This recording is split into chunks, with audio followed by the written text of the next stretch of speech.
الخبر اللي جا، الخبر جا قبل المقابله بالنهار.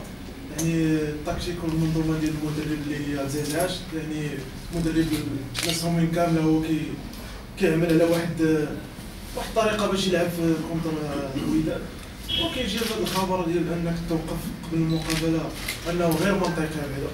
يعني ما كاينش حتى في شي جامعه، ما عمري شفت انا بحال هذا الشيء، شي جامعه لا جامعه اوروبيه لا جامعه ما عمري شفت بحال هذا الشيء. وهذا الاقصاء هذا ديالي انا مشيت ضحيه في هذا الاقصاء، انا ما عرفتش، انا ما درت والو. انا مشيت للصالون ماركا عبر على الفرحه ديالو في الدقيقه تقريبا شي 64 عبر على الدقيقه ديال هكا، كيجي لي اقصاء من الجامعه الملكيه قال لك اننا نرفزنا الجمهور. يعني الجمهور هادشي طرا وقت ما خرج مباركي، يعني ما خرج مباركي عاد طرا هادشي. وهاد الاقصاء هذا صراحه ما تقبلو حتى شي واحد، ما تقبلوش العقل. غير التوضيح